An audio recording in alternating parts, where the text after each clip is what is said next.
To everyone out there that said Deadpool and Wolverine couldn't do it, it just did it. It just beat Joker.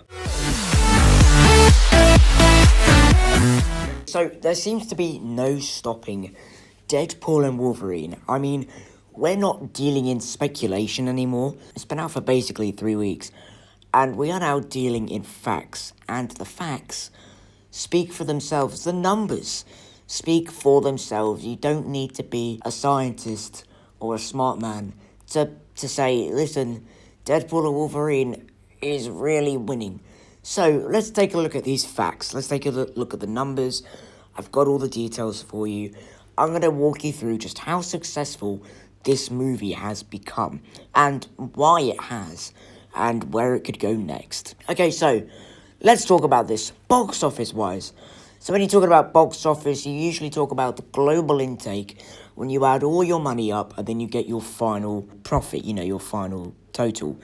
So Marvel have now got 11 films that have reached $1 billion globally.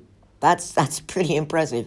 Out of like a 32 movie slate, 11 of them have made $1 billion. So Spider-Man No Way Home, that was another multiverse movie that came out 3 years ago, and it made $1.9 billion.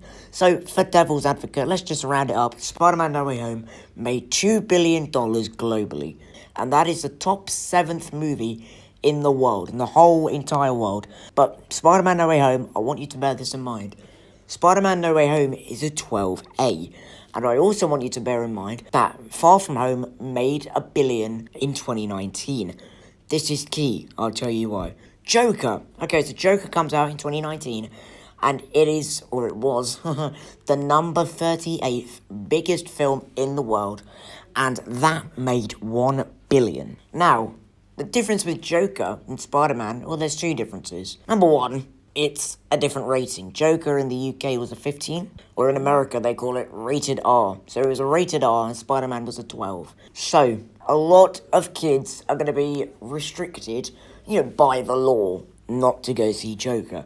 Now that doesn't mean parents aren't going to sneak their kids in, but you are going to see a substantial cut in box office. And Spider-Man No Way Home made basically $1 billion more than Joker, right? Number two, though, the main difference here between these two films is that Spider-Man No Way Home is carrying the nostalgic factor. They've brought back Garfield. They've brought back Maguire. So a load of older fanboys are going to want to go and see Spider-Man No Way Home. And maybe they didn't go see Joker because they weren't really interested in a Joker solo movie without Batman. Okay, so Deadpool and Wolverine, it rolls around, here it comes. So Deadpool 3 has made $1 billion. And it's made it in 17 days. Not even 3 weeks. Then it makes a bit more money. And then it beats Joker, which is what we're talking about now. So it's made a little bit more money enough to beat Joker. So in its third weekend, which wasn't that long ago, Deadpool 3 was number one for box office, and it made $54.175 million. That is crazy. You've had Borderlands come out, and Borderlands had an awful opening weekend with, I think it was 8.4 million. That is unheard of in the movie industry. So Deadpool and Wolverine has had a 44% weekly drop. That for a movie is pretty darn good. So $1 billion in 17 days for Deadpool and Wolverine. Then it overtakes Joker. But why has it overtaken Joker? Well, you don't think that bringing Hugh Jackman back, you don't think that's going to generate buzz for the people? People are going to be clamoring to see this. It is also, I don't care what anyone says, it is a good film and it is an enjoyable film. And then the question becomes, how much more money can this movie actually make? Well, let's not say, this film will definitely never make $2 billion. However, it's going to be extremely hard for this film to make another $1 billion. I don't see it doing it, and I'll tell you why. It's because this, like Joker, is a 15. So while audience people are restricted, and yes, parents are going to be like, it's okay, Johnny, my boy, we can go see Deadpool and Wolverine, we'll just lie about your age. There are going to be some parents that let their kids watch Marvel normally that are going to go, you know what, little Timmy, we're not going to go see this one, man, I'm sorry. So that is gonna cut the box office. But there was a load of people saying, oh, it will never make $1 billion. The last two Deadpool films didn't make $1 billion, granted. But when you bring Hugh Jackman back, when you have all those cameos, people are gonna go, I gotta go see what all the buzz is about. So yes, Deadpool and Wolverine, there is no stopping this movie. It's already become an extremely profitable movie.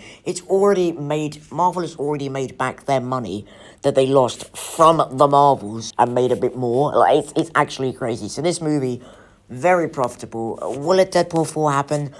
I hope so, but however, I think without Wolverine behind it, I don't think it will make $1 billion again.